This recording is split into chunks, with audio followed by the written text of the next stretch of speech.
Assalamualaikum warahmatullahi wabarakatuh. Perkenalkan, nama saya Selvia Nur Alifa Fauzia dengan NIM 12480301112. Paradigma penelitian dalam perspektif filsafat ada 3 cabang filsafat, yaitu yang pertama ontologi.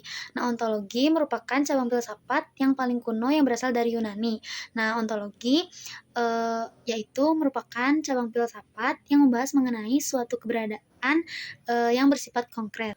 Tokoh Yunani yang paling dikenal yaitu Thales, Plato, dan Aristoteles. Pada masanya, kebanyakan orang belum membedakan antara penampakan dengan kenyataan.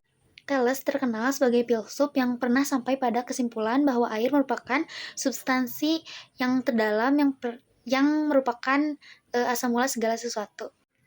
Namun, yang lebih penting ialah pendiriannya bahwa mungkin sekali segala sesuatu itu berasal dari substansi belaka, sehingga sesuatu itu tidak bisa dianggap ada berdiri sendiri.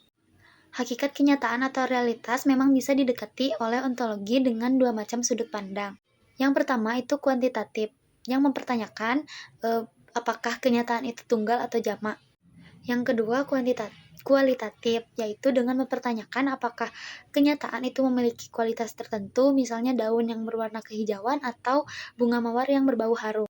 Secara sederhana, ontologi bisa dirumuskan sebagai ilmu yang mempelajari tentang kenyataan atau realitas yang bersifat konkret secara kritis. Nah, cabang filsafat yang kedua yaitu epistemologi. Epistemologi ini adalah cabang dari filsafat yang berkaitan dengan hakikat atau teori pengetahuan.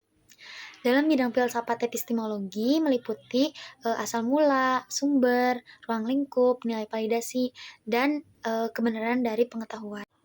Epistemologi mempelajari tentang hakikat dari pengetahuan, justifikasi, dan rasionalitas keyakinan.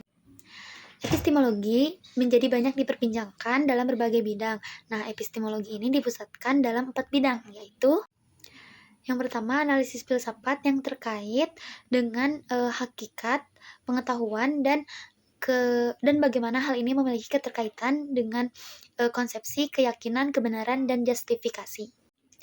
Yang kedua, berbagai masalah skeptisisme. Yang ketiga, sumber-sumber dan ruang lingkup pengetahuan dan justifikasi atas keyakinan. Dan yang keempat, kriteria bagi pengetahuan dan justifikasi. Epistemologi membahas pertanyaan-pertanyaan seperti apa yang membuat kebenaran terjustifikasi dapat dijustifikasi. Lalu pertanyaan seperti apa artinya apabila mengatakan bahwa seseorang mengetahui sesuatu, dan pertanyaan yang mendasar seperti bagaimana kita tahu bahwa kita tahu. Istilah epistemologi diperkenalkan di bidang filosofi oleh seorang filsuf yang bernama James Frederick Ferrier pada tahun 1854.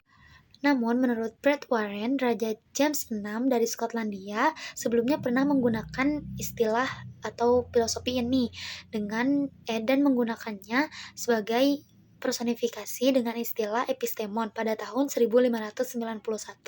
Cabang filsafat ilmu yang ketiga yaitu aksiologi. Nah, aksiologi ini merupakan cabang filsafat ilmu yang mempertanyakan bagaimana manusia menggunakan ilmunya. Jadi yang ingin dicapai oleh aksiologi adalah apa manfaat dari suatu ilmu. Aksiologi berasal dari bahasa Yunani, aksion yang artinya nilai, dan logos artinya teori. Jadi, aksiologi ini berarti teori tentang nilai. Pertanyaan di wilayah ini menyangkut antara lain, untuk apa pengetahuan ilmu digunakan, dan bagaimana kaitan antara cara penggunaan dengan kaidah-kaidah moral. Lalu bagaimana penentuan objek yang ditelaah berdasarkan pilihan-pilihan moral, dan bagaimana kaitan metode ilmiah antara norma moral dan profesional. Aksiologi disebut sebagai filsafat etika. Di dalam aksiologi terdapat 2 komponen yang mendasar, yaitu etika atau moralitas dan estetika atau keindahan. Yang pertama, etika. Nah, etika adalah cabang filsafat aksiologi yang membahas tentang masalah-masalah moral. Nah, etika lebih fokus pada perilaku, norma, dan adat istiadat yang berlaku pada komunitas tertentu. Yang kedua yaitu estetika. Nah, estetika adalah bidang studi manusia yang mempersoalkan tentang keindahan. Keindahan di sini mengandung arti bahwa di dalam diri segala sesuatu itu terdapat unsur-unsur yang secara tertib dan harmonis menjadi satu kesatuan hubungan yang menyeluruh. Oke, teman-teman, itu tadi 3 cabang filsafat ilmu. Sekian dari saya. Mohon maaf bila ada kesalahan. Wassalamualaikum warahmatullahi wabarakatuh. Dadah.